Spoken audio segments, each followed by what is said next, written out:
Oi, Ju! Ô, boa noite. Tudo bom?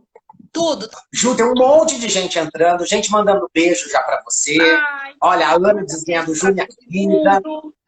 Saudades, amigos do Cefam, ex-alunos da Anhanguera, um monte de gente querida. Eu tô tão feliz de estar aqui com você hoje. Também estou super feliz.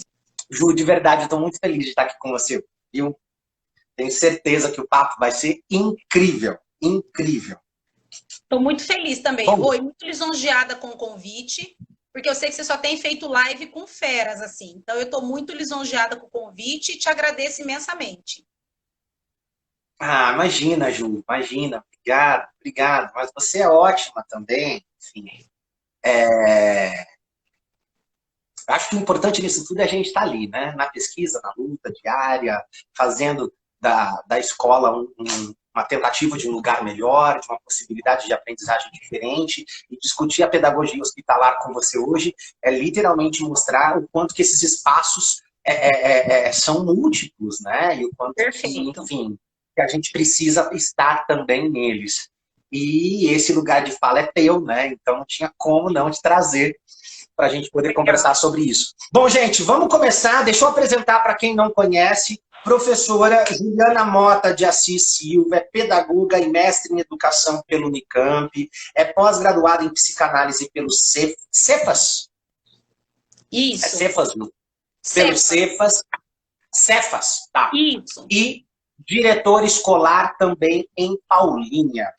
Tá? Perfeito. Gente, hoje o nosso tema é pedagogia hospitalar e a Covid-19. A Ju está aqui hoje para trazer esse tema tão importante para a gente, né? E que ela fala com uma propriedade tão bacana. Eu lembro de acompanhar o processo de mestrado da Ju um pouco, né, Ju? A gente Acompanhei. estava trabalhando juntos nessa época e eu acompanhei muito de perto essa discussão da pedagogia hospitalar. E para mim você é a minha referência no assunto. Então, vai ser um prazer estar contigo aqui hoje. A palavra é sua. Se você quiser complementar a minha apresentação, fique à vontade. Ju, Perfeito. bem-vinda. Eu que te agradeço, Rô. Dizer que a gente realmente trabalhou juntos por um tempo grande, muito gostoso, com formação de professores em Hortolândia, e é um período que foi muito rico, né, para a constituição da profissional que eu sou hoje, né? Então eu sou muito agradecida por esse período e por ter cruzado com pessoas tão bacanas como você e um tantão de gente que está aí acompanhando a nossa live hoje. Eu queria começar, acho que conceituando um pouco o que é essa bendita dessa pedagogia hospitalar. Porque, apesar de tudo, e apesar de eu vir estudando isso desde o meu TCC, lá em 2002, então são 18 anos de lá para cá, a gente percebe que ainda é um tema muito incipiente, ainda é um tema que falta literatura, falta pesquisa, portanto, todo e qualquer profissional da área de educação, estudante de pedagogia, que venha a pensar sobre a pedagogia hospitalar, estará dando uma grande contribuição. Vai estar, de fato, fazendo parte da constituição de um trabalho, né? Porque é muito recente. E aí eu vou bancar a professora de pedagogia, que a gente sempre banca e retoma com os alunos. A gente estudou didática magna do Comênios, por exemplo, né? E é um livro do começo do século XVII. E a gente observa que a gente tem nas classes regulares uma constituição de escola, né? Muito parecida com aquilo que o Comênios preconizava há quase 400 anos atrás. Então, assim, tudo que é mudança em educação, ela é realmente muito demorada, são passos curtos que a gente dá, mas as coisas precisam ir caminhando. Então, quando a gente fala em pedagogia hospitalar, a gente está falando de um campo da atuação da pedagogia que é voltada para o atendimento pedagógico educacional de crianças que estão hospitalizadas, seja por um período curto, seja por um período longo. Ou seja, é direito de que o indivíduo, entenda as possibilidades e as possibilidades cognitivas para, possa continuar se desenvolvendo intelectualmente, independentemente da patologia que ele tenha. Em havendo a possibilidade, em havendo o desejo, isso é um direito dele, né? Do ponto de vista da legislação, a gente está engatinhando. As primeiras leis que a gente tem em relação à pedagogia hospitalar, regulamentação de classe hospitalar, elas são ali de 1994. Na verdade, a gente faz um gancho com a Constituição de 88, que diz que a educação é um direito de todos. Ponto. Se é de todos, independente das circunstâncias de vida que você tenha nesse momento, a educação ela é um direito para você. Em 94, tem aquele documento que sai, aquela declaração de Salamanca, que discute um pouco as condições da educação especial, mundo afora, a partir dali. Como a pedagogia hospitalar, as classes hospitalares, são uma modalidade de atendimento inserida na educação especial, porque, na verdade, você vai trabalhar com uma proposta de educação adaptada, com um currículo adaptado, já que esse indivíduo está com condições pontuais, que nesse momento o impedem de frequência à classe regular, ao atendimento convencional. Então, é uma modalidade de atendimento da educação especial. Então, lá em 94, tem um documento que regulamenta nacionalmente as políticas voltadas para a educação especial, que faz uma primeira aparição ali de classe hospitalar, da possibilidade do indivíduo continuar estudando dentro do hospital. Em 1995, a gente já tem um documento um pouco mais formal, que, olha que engraçado, não veio da educação, veio da Sociedade Brasileira de Pediatria, que aí apresenta 20 direitos da criança e do adolescente hospitalizados. E nesses 20 direitos, um dos direitos, o 9º, é o de desfrutar da possibilidade de continuidade do seu processo de escolarização dentro do espaço hospitalar, em havendo as possibilidades adequadas para tal. Depois, em 96, com a nossa LDB, ela vem também muito en passant, quando ela vai determinar e categorizar lá todas as modalidades de atendimento da educação especial, né, porque é um atendimento educacional especializado, ela fala de novo da classe hospitalar. Mas tudo muito en passant, muito sem regulamentar o trabalho, sem dar norte, sem dar diretrizes, sem aprofundar as orientações, sem dizer da onde virá o financiamento, né, para esse espaço, como é que deve ser a formação desse profissional que vai atuar. Então, essas coisas todos esses aspectos foram coisas que, inclusive, eu apontei no meu TCC, que faltava a regulamentação de políticas mais efetivas, e aí é muito engraçado, que eu concluo o TCC, acho que em novembro de 2002, em dezembro vem aí o MEC publica um documento que é o nosso referencial até hoje, que é de orientações e estratégias para o atendimento em classes hospitalares no Brasil, né? Então, você veja que a gente ainda tem essa incipiência mesmo. Pouca pesquisa, pouco estudo, poucas políticas. A gente tem relatos históricos de a primeira classe hospitalar reconhecidamente no Brasil, ela data de 1950, e ela é identificada num hospital lá no Rio de Janeiro. Então, se a gente for pensar, 70 anos, e ainda assim, muito pontual para um determinado grupo de alunos que tinham, muito mais do que patologias temporárias, eles tinham problemas congênitos, né, que seriam permanentes, então, dentro de uma outra estrutura de trabalho, que não é muito como a gente entende esse trabalho hoje. E aí, esse é um outro problema, Rô, que a gente encontra aí. A gente, quando vai pesquisar classes hospitalares, e quando a gente está falando de pedagogia hospitalar, a gente, do ponto de vista legal, tem clareza hoje do que é um espaço que deve primar pela continuidade dos processos de escolarização desse indivíduo que está internado. Ou seja, se eu tenho internado no meu hospital uma criança de 12 anos que cursa o 6º ano, é a continuidade desse 6º ano que ele precisa ter acesso e direito. Então, isso depende de uma ponte entre o hospital e a escola de origem dessa criança. Isto é um problema. E aí eu acho que com essa coisa da Covid e com todos os reflexos negativos e até mesmo positivos que surgiram em função disso, eu acho que um ganho que a gente teve foi esse acesso à tecnologia que chegou para todos os docentes, independentemente da gente gostar, da gente querer, da gente estar apto à utilização delas. Então, eu tiro uma base por mim. Há 7 meses atrás, eu não sabia nem que Zoom existia, né? Eu nunca tinha me utilizado de Google Meet e nada dessas coisas. De repente, além de descobrir que essas tecnologias existiam, eu fui obrigada a dar conta de fazer HTPC através delas, eu fui obrigada a aprender a marcar as reuniões, eu fui obrigada a aprender a fazer a apresentação de trabalhos por esses meios. Então, eu acho que isso vai ser um ganho que a gente não vai perder nesse período pós-Covid, né? Eu acho que todo e qualquer docente, a partir de agora, se viu submerso, imerso no mundo, que vai ter que incorporar para a vida, né? uns com mais tranquilidade, outros sofrendo um pouco mais, então a gente teve que colocar atividades em Google Drive, a gente teve que aprender um monte de coisas pelas solicitações de cada escola, de cada município, mas eu acho que isso é um ganho bastante grande que a gente teve. A gente foi empurrado para esse universo e, de alguma forma, a gente teve que aprender.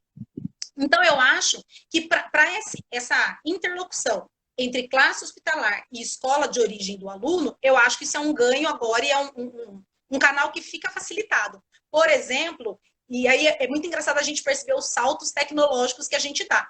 Eu terminei a minha dissertação em 2008. Em 2008, as escolas que enviavam as atividades pedagógicas das crianças para o hospital ainda faziam via correio.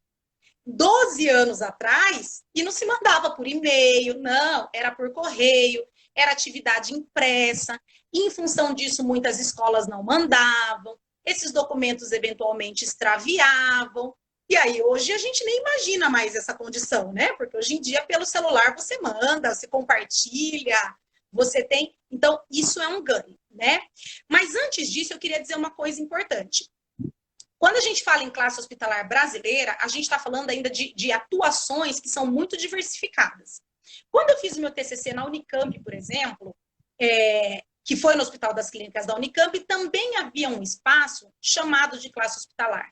Mas o que acontecia lá era muito mais um trabalho de ludoterapia, que era um brincar organizado, um brincar com proposta, encaminhado por profissionais da área da psicologia, de modo que a criança fosse trabalhando, elaborando esse período de hospitalização, era muito mais para essa vertente do que propriamente garantir a continuidade do processo de escolarização dela. E a gente observa em muitos hospitais ainda hoje, aos que a gente tem acesso, outra coisa importante. Apesar de estar avançando, a gente ainda tem um número irrisório de hospitais que atendem crianças e que dispõem desse serviço, que é um direito da criança hospitalizada. Então, a gente tem uma última pesquisa de 2005, feita inclusive com dados do censo escolar, que dava conta de algo em torno de 286 classes hospitalares só. No Brasil, a gente tem, em média, 6.000 hospitais, né? E aí ainda a gente não tem muitos dados a respeito de quantos deles não atendem criança, mas a gente sabe que mesmo tem os hospitais especificamente pediátricos e tem os hospitais que atendem adultos e crianças. Mas só para a gente ter uma ideia do quanto ainda é um direito negado, né? E do quanto é um campo de atuação do pedagogo, onde ele ainda tem pouca inserção, porque ele tem poucas possibilidades de atuação. Então, eu sempre convoco, quando eu dou aula para estudantes de pedagogia, quando eu participo dos cursos de formação, eu convoco esses alunos a brigarem mesmo, né, do ponto de vista do poder público, né? Então, o que você pode fazer em primeira instância? Procurar o hospital público do seu município e descobrir se lá tem classe hospitalar. Porque se ele faz atendimento a crianças, ele obrigatoriamente tem que ter classe hospitalar. Senão ele está negando às crianças um direito que é estabelecido pela legislação brasileira, né? E aí é o que você disse, Rô. A gente tem, hoje na pedagogia, campos de atuação que são muito grandes. Então, você fala em pedagogia empresarial, você fala da área de RH. E aí, na área da pedagogia hospitalar, a gente ainda tem poucas possibilidades de atuação, porque a gente tem poucos hospitais que, de fato, oferecem esse serviço, né? E esse documento de 2002 ao qual eu me referi, ele estabelece direitinho como é que esse trabalho tem que se dar, e ele estabelece quais são os profissionais que têm que atuar nas classes hospitalares também. Então, ele vai dizer que a gente tem que ter um professor coordenador e um professor de apoio. Todos eles com formação na área da pedagogia, né, na licenciatura. Antigamente, existia aquela coisa de você ter que fazer uma especialização em educação especial, porque grande parte das pedagogias, dos cursos de licenciatura, não habilitavam seus estudantes já ao atendimento na área da educação especial. Hoje isso é mais tranquilo. Acho que grande parte dos cursos de pedagogia hoje já permitem ao aluno, já sai com habilitação também na educação especial. Mas não é uma exigência. Esse documento deixa bastante claro que é importante que você tenha a licenciatura na área de pedagogia, tanto para ser professor coordenador, quanto professor e professor de apoio. E aí, por exemplo, uma experiência que eu conheço bastante de perto e ainda acompanho um pouco, que é do Boldrini, tem uma pedagoga excelente, que é coordenadora, que é a Luciana Mello, e aí lá eles contam muito com o apoio do voluntariado também, né? Porque a gente vai entender que o trabalho na classe hospitalar, ele é um trabalho muito mais flexibilizado e muito mais pontual aluno a aluno. Porque você tem ali internado no hospital alunos de diferentes faixas etárias. Então, não necessariamente você consegue organizar uma sala de aula, né? Digamos, você tem lá uma sala de aula multisseriada. E aí você acaba precisando contar com diferentes suportes, diferentes apoios, porque as crianças estão em diferentes etapas de escolarização. Inclusive, o Boldrini é um hospital que sempre fomenta muito a coisa dos estudantes secundaristas fazerem as provas do Enem lá dentro do hospital. E é muito tranquilo. É via solicitação no MEC mesmo, vem fiscal, eles aplicam a prova dentro do hospital, com toda a tranquilidade possível. Então, é forma de garantir esse direito ao indivíduo. Uma coisa que eu acho que é importante a gente pensar. Quem é esse aluno da classe hospitalar? E aí eu acho que a gente começa a fazer um pouco de link com essa coisa da pedagogia hospitalar e da Covid-19. Porque eu acho que assim que a gente entrou em quarentena, a gente sentiu um pouco da angústia de uma criança que recebe um diagnóstico e descobre que, de repente, precisará passar por um período de hospitalização, mais ou menos longo. Então, alguns dos sintomas que certamente todos nós tivemos logo no início da quarentena, né? Assim que as escolas, os nossos trabalhos, as instituições nas quais a gente estava vinculado fechou. Primeiro, uma percepção de fragilidade, não é?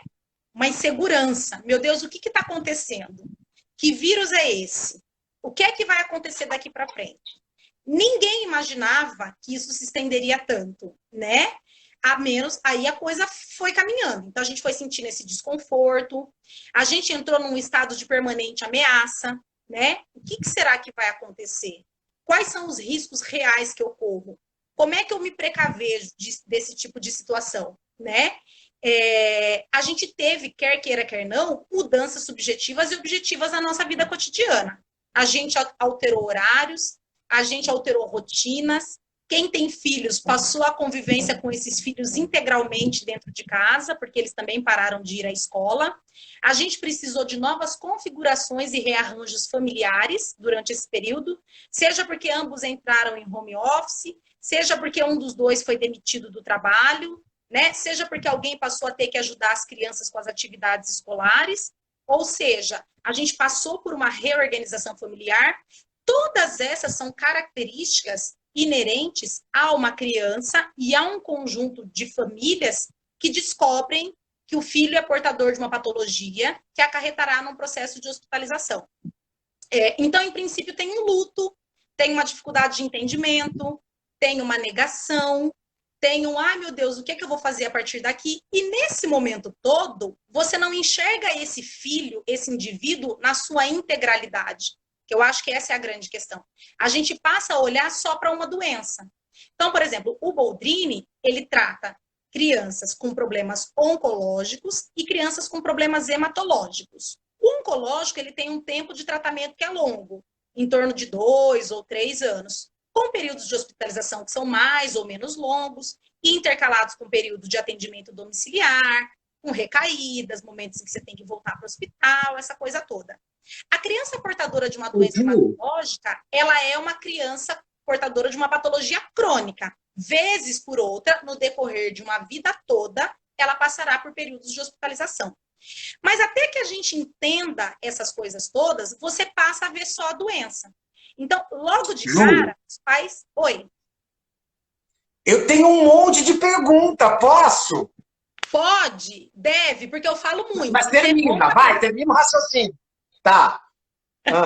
Então, e aí então tem esse período em que inicialmente as crianças não querem, os pais não querem ouvir falar, e por isso que é fácil sonegar esse direito, inclusive, das crianças. Porque parece que dentro do hospital, eu estou ali só para me curar dessa patologia. Eu não estou para olhar para esse indivíduo do ponto de vista do ser integral que ele é, e de que a patologia é uma parte dele. Ele continua sendo um ser social, intelectual, psicológico, emocional, e que todos esses aspectos precisam ser garantidos dentro do hospital também. É aí a importância da classe hospitalar. Pode falar, Rô. Primeira pergunta. Aluno da EJA tem direito? Porque a gente está falando de criança. Aluno da EJA tem direito sim também. Então, ele, enquanto estudante, se chegar no hospital, ficar com um período de hospitalização mais ou menos longo e disser que está vinculado a uma escola regular, que está frequentando uma determinada série, ele tem direito à continuidade do seu processo de escolarização. Então, independe da idade. Independe da idade. Tá, legal. Outra coisa, você estava trazendo essa questão da pandemia. E aí, eu começo a pensar em mim. Porque, assim, naquele momento inicial de pandemia, e muitas pessoas têm ainda esse discurso até hoje, né? Tanto que, assim, a gente não quer que as aulas presenciais voltem, e não é porque a gente não quer trabalhar, muito pelo contrário, a gente está trabalhando 3, 4 vezes mais, todo mundo sabe disso, mas é porque a gente está num momento de preservar a vida. Né? E eu fico pensando que é exatamente o que você está trazendo. Assim, a pandemia nos coloca nessa mesma situação que outros estudantes estão vivendo. Eu queria entender um pouco dessa balança, porque eu, como estudante, eu não sei se eu queria estudar. Você está entendendo? Porque nesse momento eu não queria estudar, na pandemia. E aí eu estou pensando em outros sentidos, e ao mesmo tempo tem direitos a serem garantidos. Perfeito. Mas vamos fazer um paralelo justamente com esse período em que nós estamos vivendo. É o que você está dizendo. A gente passou por um período de não saber o que fazer, não saber como é que isso ia terminar, como é que essas coisas iam se dar. Mas você concorda que hoje, passados 7 meses do período em que a gente interrompeu as nossas atividades profissionais, presenciais, se a gente não estivesse fazendo isso que a gente está fazendo hoje e dando continuidade ao nosso trabalho, a gente estaria muito mais enlouquecido? Que a gente Sim. naturalmente procura pela vida, procura por aquilo que nos realiza, procura por aquilo que nos envolve. Então, a criança é a mesma coisa, Rô. Primeiro que assim, a criança tem uma coisa de resiliência que é maior do que a do adulto. Em geral, quem resiste, em primeira instância, a permitir que a criança comece a estudar dentro do hospital é a família, são os pais. A família. Porque quando os pais têm esse diagnóstico, qual que é a tendência da mãe? É super proteger, é cuidar, né? É impedir que, meu Deus, mas tudo isso pode complicar o caso, tudo isso pode piorar. E, ao contrário, os dados são categóricos e emblemáticos em mostrar que quando as crianças estão envolvidas em atividades educacionais, elas melhoram. O tempo de hospitalização se reduz. Isso reverbera positivamente nesse processo. A gente sai dessa concepção antiga de paciente, enquanto alguém que fica pacientemente esperando por um diagnóstico e por uma cura milagrosa, e entra numa coisa de alguém que está acometido de uma patologia, mas que dialoga, que pensa, que contribui com esse processo, que entende a dinâmica desse processo. E o que é muito bonito no Boldrini, e eu tenho certeza que em outros hospitais onde tem classes hospitalares, o corpo médico costuma incentivar e estimular as famílias a permitir que as crianças participem.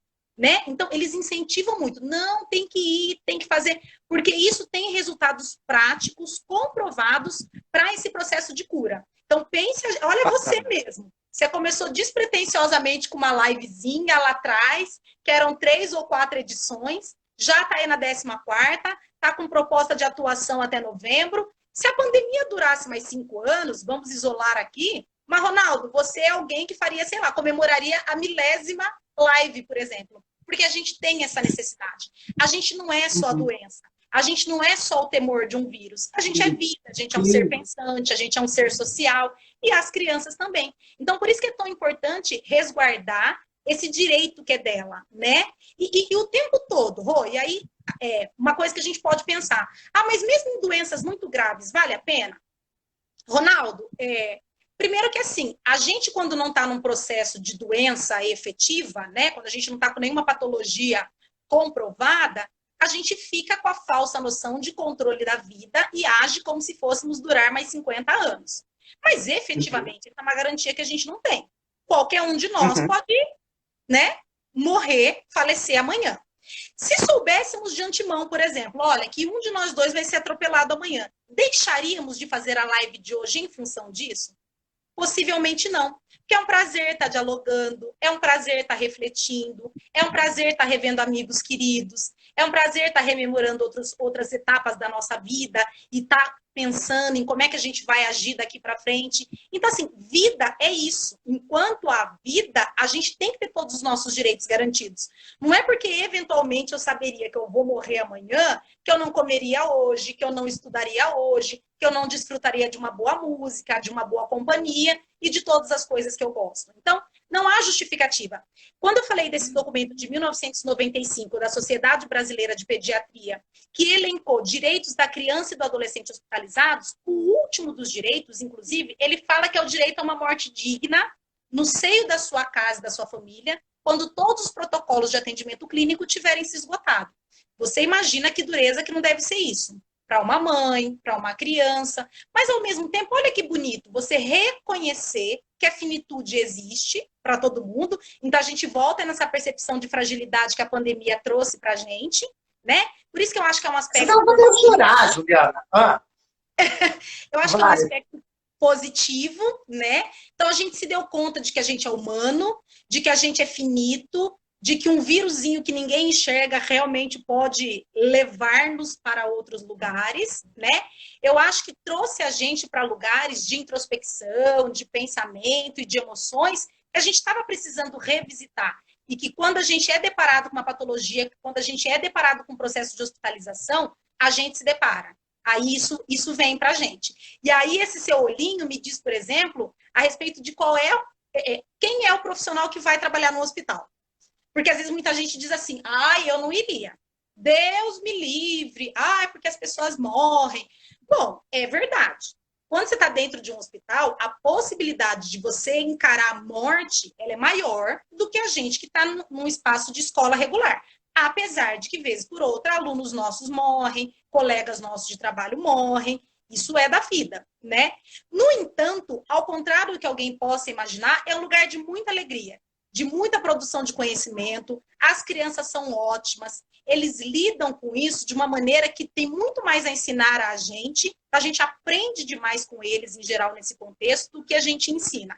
A gente ensina, a gente ajuda a construir os conteúdos acadêmicos e pedagógicos, mas vê aquele bichinho pequenininho, sabe? Às vezes amputado e querendo estudar, com sonda, com tráqueo, com todos aqueles aparatos que às vezes a gente se assusta de olhar e que ele encara com uma tranquilidade genuína e com uma vontade de viver e de dar sequência e um entendimento de que aquilo vai passar, que é lindo demais. Que eu acho que é esse momento daí da pandemia que a gente também está vivendo, né? Que é essa resiliência e essa fé de que vai passar, porque no momento é só o que dá para a gente fazer.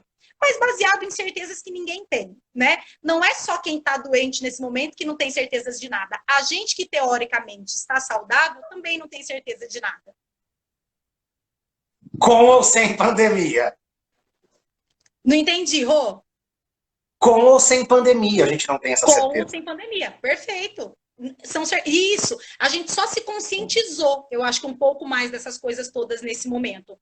Mas é o que você está dizendo, a gente estava levando a vida como no piloto automático, como um carro desgovernado, donos de si, né, aumentando cada vez mais as nossas atribuições, talvez dando pouca importância àquilo que realmente é importante para cada um, e aí eu acho que as prioridades, elas são muito diversificadas na vida, mas eu acho que em alguma medida foi importante esse momento de parar, pensar, respirar e, como espectador, ver a vida de um outro jeito, ver as possibilidades de relações de um outro jeito. Provavelmente não estaríamos nos encontrando nesse momento. E você é uma pessoa de quem eu sempre sinto muita saudade e sempre falo muito para todo mundo. Juliana, eu tô chorando. Isso é bom também. A Raquel, enfim, a Raquel está perguntando como que é feita a adequação de atividade para as crianças. Boa pergunta da Raquel. Essa adequação da atividade, ela é feita pelos profissionais, pelo pedagogo de dentro do hospital. Compete à escola regular encaminhar quais os conteúdos que a turma está trabalhando. E essa adaptação do conteúdo vai depender de um monte de coisas. Então, por exemplo, o pedagogo do hospital, ele participa das reuniões de estudo de caso e protocolo das crianças. Então, primeiro, ele precisa entender exatamente qual é a patologia que aquela criança tem, quais são os tratamentos indicados e quais processos ela vai viver dali para frente. Porque a gente não pode desrespeitar a criança. Então, aquilo que você falou é verdade. E mesmo a gente, nesse período de pandemia, a gente tem altos e baixos, não é? Tem dia que a gente está extremamente confiante, produtivo. Tem dia que a gente, ai meu Deus do céu, isso não acaba nunca, isso, né? Quero minha vida antiga de volta. Então, assim, os altos e baixos existem. E o professor da classe hospitalar, ele tem que ser uma pessoa muito flexível e com um olhar muito integral para esse indivíduo para perceber os momentos e as possibilidades, né? Então, essa adaptação vai depender de várias coisas. Se ele vai precisar de instrumentos de apoio pedagógicos, né? Se ele está de cadeira de rodas, se ele está acamado. Então, às vezes, ele não desce para a classe hospitalar. Ele tem aula no próprio leito. Então, isso é uma coisa. Então, há momentos que são coletivos, quando é possível, e outros não, que fica no próprio leito, é isso? Perfeito, isso, Rô. E mesmo nos momentos coletivos, em geral, quando é coletivo, é quando é produzido alguma coisa pelo próprio hospital. O Boldrini tem uma política muito legal em que eles são autores de muitos livros, então a molecada produz muito, tem esses momentos de histórias coletivas, você consegue às vezes unir crianças que estão em séries próximas, mas em geral ele é um atendimento mais individualizado, porque você tem, primeiro, vamos pegar de novo o Boldrini, você atende crianças de diferentes partes do país, inclusive de diferentes países da América Latina. Vem criança do Chile, vem criança do Peru, vem criança da Argentina. Então, você tem diferenças, né? O currículo do Nordeste é diferente do currículo do Sul, do Sudeste. Então, é importante que isso seja mantido, né? A proposta é que a criança se sinta o mais adequada possível à normalidade daquilo que os próprios colegas estão trabalhando dentro dos espaços regulares, né? Então, isso é muito importante de manter. Aí uma pergunta que sempre fazem, nossa, mas a gente é pedagogo. Eu, Juliana mesmo, eu não conseguiria hoje dar aula de matemática para um aluno de 8º ano, por exemplo, né? Então, como é que essas coisas se dão? O Boldrini... Eu ia te perguntar agora, como fica a questão da formação dos professores? Perfeito. Porque é maluco isso. É maluco. Eles contam muito, Rô, com um grupo de voluntários, que é muito grande. Hoje eu não sei te precisar quantos voluntários atuam na classe hospitalar, mas em 2008 eram 19. E o trabalho de voluntariado do Boldrini, ele também é muito sério, ele é muito bacana, você passa por um processo de seleção, não basta querer ser voluntário, não é assim, eu já estou com umas horinhas sobrando, essa semana eu vou lá. Não é assim, né? Você passa por uma formação, o hospital diz o que espera de você, você aprende todos os protocolos de conduta, de ética, de como é que você vai atuar nesse espaço, e eles determinam de acordo com a sua personalidade, com as suas possibilidades e, obviamente, né, com a sua área de interesse, onde é que você vai atuar. Então, em geral, quem ajuda muito nas classes hospitalares são os voluntários, que, em geral, são estudantes universitários, né? Então, é muito legal, porque também é um ganho, assim, né? Então, estudantes de licenciatura de Química, de Física, normalmente se dedicam a ajudar os alunos que estão com questões nessas disciplinas, estudantes de História. Como o Boldrini é muito próximo da Unicamp, você tem bastante estudante da Unicamp, isso é muito legal, né? Então, em geral, os pedagogos mesmo, eles ficam para a coordenação do trabalho, que é essa coisa de falar com o professor, referência da criança na escola, que é esse vínculo hospital-escola, que é essa devolutiva para as famílias da criança, né, que precisam ser dadas com periodicidade também, e é quem faz essa ponte com a área médica e que entende todos os protocolos de atendimento dessa criança, né? Porque não deixa de ser um trabalho, e aí, de novo, com esse serzinho que é integral, e que ninguém vai negar que ele está passando por um processo de doença. Então, o objetivo também não é isso. Mas é bacana porque é um momento em que, quando ele está, de fato, vinculado às atividades escolares, eles absolutamente esquecem de procedimentos dolorosos, de, às vezes, cirurgias que vão fazer ou que acabaram de fazer. Criança é tudo de bom, né? E as mães se conscientizam daí da importância do trabalho, e eu, principalmente, é legal não perder de vista, Rô, que o meu mestrado foi no LAPLANE, foi no Laboratório de Pesquisas de Políticas Públicas Educacionais. Isso. Então, eu bato muito na coisa do direito, né? Aproveitando, a Raquel está perguntando aqui para a gente a sua opinião sobre essa questão do voluntariado, né? Em que medida ele não impede que o poder público contrate os profissionais capacitados. Você faz o gancho aí? Eu acho que dá para fazer sim, e eu acho que é um olhar atento que, de fato, a gente precisa ter.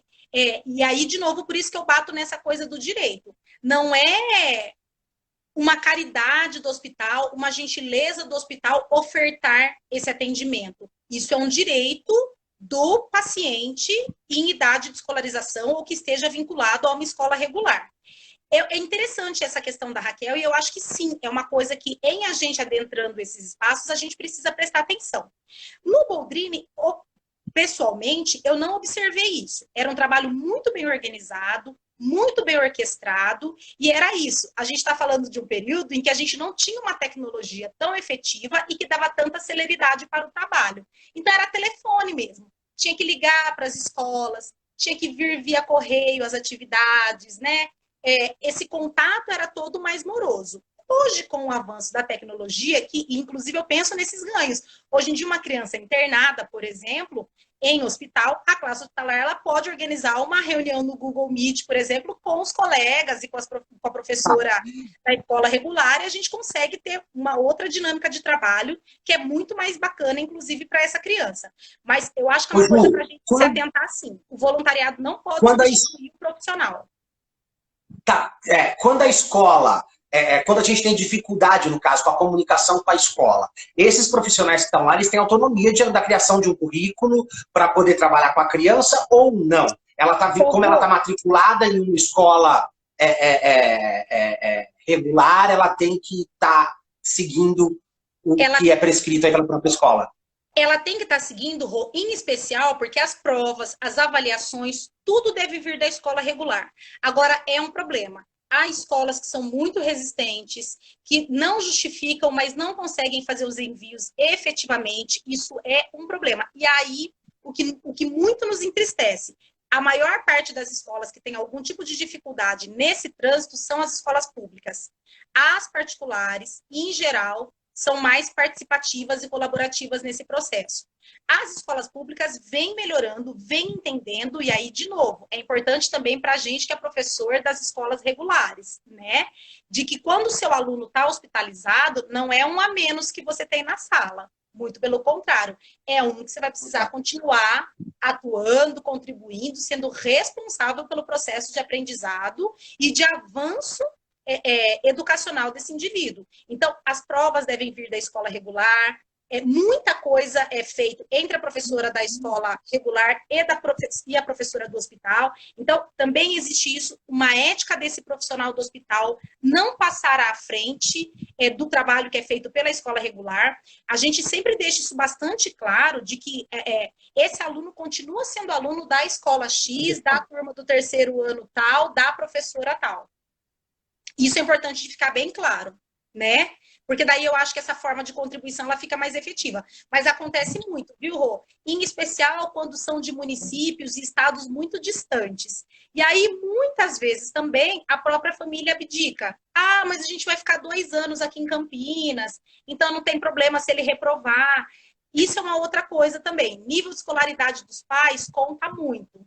Em geral, pais que têm nível de escolaridade mais baixo, eles tendem a ter menos...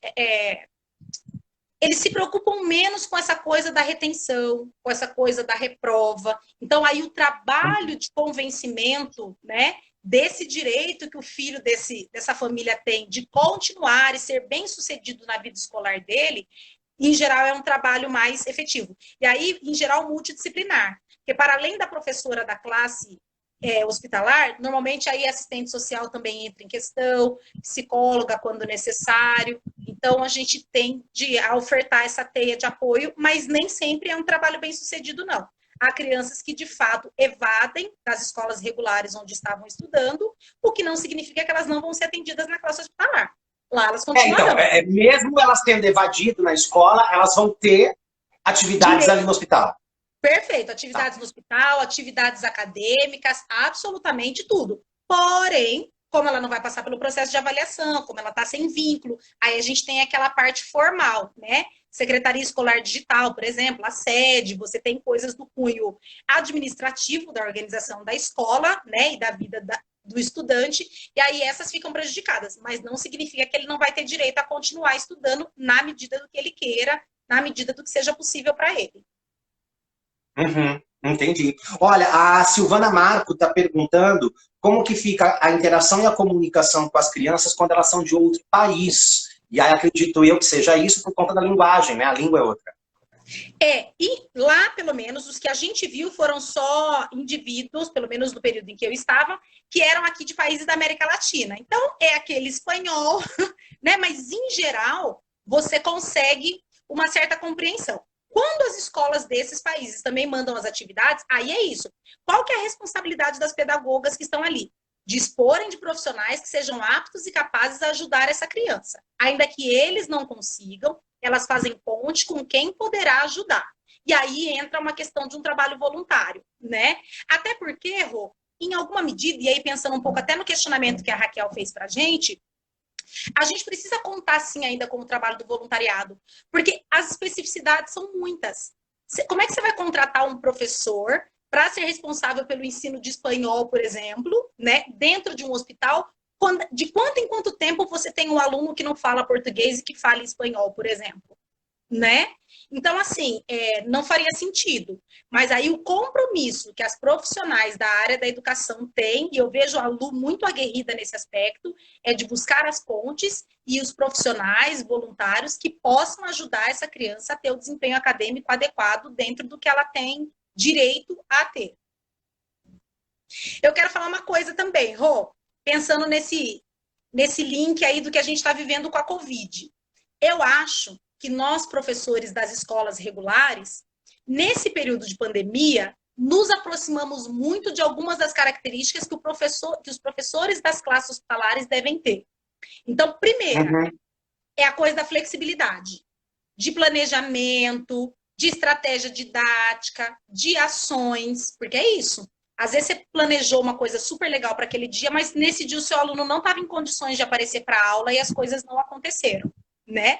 E a gente agora, nesse período de interação à distância, que foi uma coisa que a gente nunca tinha vivido antes, a gente precisou flexibilizar, reorganizar, retomar muito dos nossos planejamentos nesse momento, não é? Então, eu acho que nesse momento, nós profissionais das escolas regulares nos aproximamos também dessa característica obrigatória de flexibilização que os profissionais que atuam em hospital já têm por premissa, né? Então, é isso. O aluno nem sempre tem condições de te dar a devolutiva que você queria naquele momento. Nem sempre as atividades, sei lá, a escola regular mandou atividades para 15 dias, nem sempre aquilo vai ser cumprido em 15 dias. Pode ser que seja em 30, em 60, em 90. Por inúmeros motivos, por inúmeras questões. E uma outra coisa também que eu acho que essa pandemia trouxe para a gente, esse período de quarentena, e essa outra forma de atuação didática que a gente, enquanto professor, foi obrigado a ter, é uma coisa que a BNCC, né, que aí também está na crista da onda, porque a gente, em todos os municípios, está obrigado a adaptar os currículos, veio desse processo aí muito recentemente, que é essa coisa do aluno enquanto protagonista, né? Então, por exemplo, no hospital, isso já é bastante claro. Tudo é centrado na figura daquele aluno, daquele indivíduo, né? Então, não sou eu, profissional da pedagogia, que digo, o Ronaldo, esse meu paciente, aluno aqui de 6º ano, eu jogo um currículo pronto de 6º ano para ele. Não. Eu vou entender quem é o Ronaldo, em que momento de vida o Ronaldo está. O Ronaldo já podia ter déficits, inclusive, né? Ele era um aluno de 6º ano que já trazia déficits. E aí, agora também eu estou de olho nisso. Então, eu acho que isso também é uma característica que a gente agora, no ensino regular, está mais atento, que é essa coisa do aluno enquanto protagonista, né? Ou seja, a gente planeja, porque a gente tem clareza dos objetivos que a gente precisa alcançar com a faixa etária, com o grupo no qual a gente está atuando. Mas a gente entende a importância do aluno, a gente dá voz e vez a esse aluno e ele traz para a gente como é que o trabalho pode ser. Então, aquele objetivo que eu devo alcançar não necessariamente vai ser alcançado do jeito que eu pensei, mas do jeito que esse grupo trouxe para mim, com as características que esse grupo tem, com o jeito que esse grupo tem de aprender e com as coisas, né? Então, o protagonismo está nas crianças, não mais no professor. E isso no hospital já é muito efetivo. O protagonismo, ele está no paciente, naquele aluninho, e não no profissional que está atuando lá com ele, né? Ju, eu acho que o que a pandemia ela está fazendo com a gente é literalmente mostrar essa necessidade. Primeiro, né? Assim, você já vem hoje com seus 2 pezinhos no meu peito para nos lembrar da nossa finitude enquanto pessoa, né? Perfeito. E segundo, que educar e ser educado é viver, porque isso me constitui enquanto sujeito que vive. Né? E a gente ainda está preso em modelinhos. Né? Então, assim, o quanto que, na verdade, todo esse momento que a gente está vivendo, e talvez a pedagogia hospitalar tenha saído na frente, não sei, você pode dizer isso, mas, assim, o quanto que a gente precisa, ao pensar a escola, é pensar uma escola para além do modelo, para além dos padrões, para além das normatizações, porque quando a gente olha para cada sujeito, a gente está pensando, talvez, aí sim, numa educação integral, né? Perfeito, Ronaldo. É isso mesmo, e você tem razão. Desse ponto de vista, a classe hospitalar ela sai na frente, sim, porque você olha para a integralidade daquele sujeito. Você olha ele do ponto de vista clínico, do ponto de vista emocional, do ponto de vista social, do ponto de vista educacional, e realmente ali você educa para a vida. Manter a continuidade desse processo de escolarização é chancelar a vida, é dizer, olha, depois que esse momento aqui estiver superado, você vai seguir. E é muito bonito, porque anualmente, esse ano não teve por conta da pandemia, mas fica inclusive o convite. Anualmente, as meninas da pedagogia do Boldrini, elas fazem seminários, e costuma ser no segundo semestre, é um sábado o dia todo. Então, fala um pouco das características de atendimento do hospital e fala um pouco desse trabalho, e normalmente vem adultos absolutamente curados dessa coisa do câncer, que tiveram há 15, 20 anos atrás, e que dão relatos e depoimentos do quanto a continuidade do processo de escolarização foi importante para eles. Alunos que prestam vestibular lá dentro e que passam, né? E aí é isso, você terminou uma etapa, né? Você venceu uma etapa muito particular da vida, mas você seguiu com seus projetos, com os seus planos, com a sua vida. Então, realmente, educar para a integralidade do indivíduo e educar para a vida, porque, em essência, é isso que a gente é esse ser inteiro. E aí, uma coisa que é legal da gente pensar também, Rô, é esse conceito de saúde, que eu acho que é muito legal, porque hoje, enquanto sociedade, a gente já avançou, né? Quando a gente fala em saúde, a gente não está mais dizendo que é ausência de doença, né? Quando a gente fala que alguém está saudável, a gente diz que esse indivíduo está com bem-estar em várias áreas da vida dele. Na área psicológica, na área social, na área emocional, na área intelectual, né? Quando, na verdade, você pode ser portador de uma patologia crônica. E não necessariamente você é um indivíduo doente, né? Então, ao contrário, você é alguém saudável. E, de repente, alguém que nesse momento não tem diagnóstico de absolutamente nada, se percebe como indivíduo não saudável. Porque é alguém que não encontra bem-estar nos vários aspectos da vida aí. Então, essencialmente nos ver enquanto seres sociais, seres inteiros. E aí, Rô, eu não posso deixar de falar do Paulo Freire, neste momento tão peculiar, enquanto sociedade que a gente está vivendo. Porque o Paulo, na sua literatura toda, ele sempre trouxe dois aspectos que daí eu acho que casam muito com essa coisa da pedagogia hospitalar. Que então é enxergar esse ser humano íntegro, inteiro, parte de um contexto, parte de um ambiente, apto a contribuir com o ambiente no qual ele está inserido, né? Então, alguém que produz conhecimento e tem um porquê para a produção desse conhecimento. E essa coisa do amor, né, que não é o amor piegas, mas que é o do envolvimento real com aquilo que você faz, com aquilo que você escolheu para a sua vida, que é aquilo que te motiva a continuar estudando, pesquisando, entendendo a importância da ciência e da produção do conhecimento acadêmico para você, para melhorar a sua vida, a vida dos que te cercam, a vida do ambiente no qual a gente está inserido socialmente e melhorar o país no qual a gente está inserido e, quiçá, o mundo, né? Então, eu acho que não dá para a gente pensar em classe hospitalar, em pedagogia hospitalar, e não pensar no Paulo Freire, por esses dois aspectos, né? Desse sujeito que é integral, que é dialético, que é dialógico. Então, é aquilo que eu te disse, a gente aprende muito, porque sim, a gente baqueia. Inclusive, os profissionais que atuam com classes hospitalares dentro do hospital, eles têm garantido o direito a atendimento psicológico. Até porque é isso, a gente se vincula aos indivíduos. E não é tranquilo lidar com a coisa da morte. Apesar de ser aquela certeza que a gente tem, escondidinha lá na nossa gaveta, né? Desde quando a gente inaugura, estreia esse nosso período aqui nessa vida que a gente tá. Então, é uma certeza da finitude de todo mundo, mas é uma coisa com a qual a gente não gosta de lidar, porque dá essa noção de fragilidade, a gente não é muito tranquilo com isso. Mas, eventualmente, é isso, acontece, e isso baqueia, né? Quando a gente perde alguém que a gente gosta, alguém a quem a gente estava vinculado, alguém a quem a gente estava ligado. Então, o atendimento psicológico, ele é importante para os profissionais que atuam em hospitais e que não são da área da saúde. Até para os profissionais da área da saúde, mas em especial para quem não é, por não estar tão acostumado. Mas essa relação dialética é linda porque a gente aprende muito com as crianças, né? Então, às vezes você fala assim, meu Deus, como é que estaria eu passando por isso? E ele está passando com um sorriso no rosto, com vontade de estudar, às vezes se sentindo fisicamente mal, mas com vontade de não pensar sobre isso, e vontade de produzir conhecimento, vontade de aprender coisa nova. Então, assim, eu acho que isso tem uma relação muito grande com tudo que a gente vem aprendendo aí na pedagogia, e não dá de jeito nenhum para alguém que pensa em pedagogia hospitalar não pensar no Paulo Freire, por exemplo. Ô Ju, eu acho que de alguma maneira você está me falando e só me vem na cabeça, isso sim é uma pedagogia da cura, né? Tá aqui também, né? Perfeito. Ju, acabou! Acabou, minha amiga!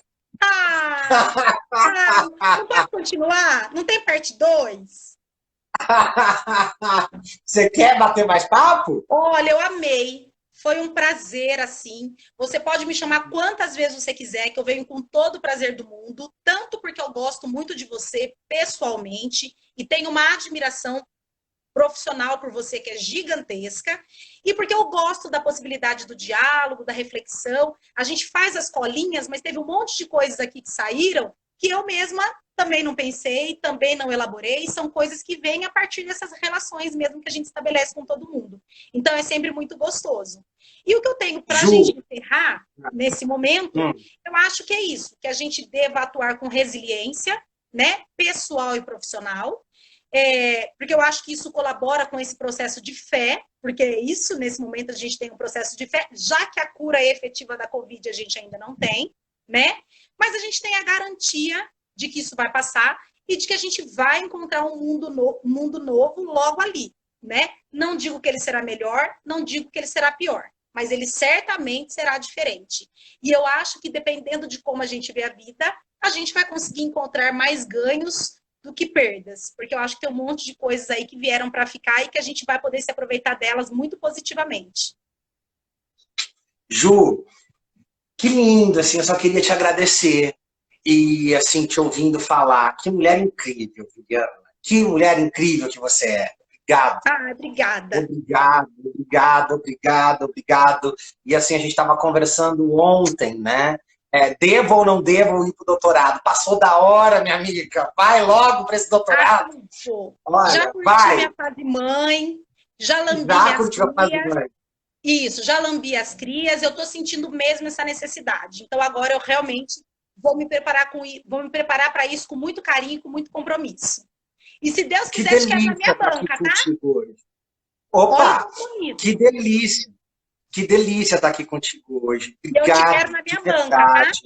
Sim, pode deixar, eu vou. Ó, se eu conseguir dar conta do tema, eu vou, né? Eu só queria dizer assim que eu estou muito feliz e você me leva para um lugar que não é só racional, né? Fazer a gente repensar a vida e ser professor diante de tudo, ser professor, professora diante da vida, foi uma das lições mais lindas que você me deu, de verdade. Saudade de você, viu? Um beijo. Beijo. Que delícia. E a gente vai se falando. Gente, feliz dia dos professores, é verdade. Obrigada. Feliz dia dos professores para todo mundo. Pessoal, até quarta-feira que vem. Gente, obrigado por estarem aqui com a gente, tá bom? Um beijo.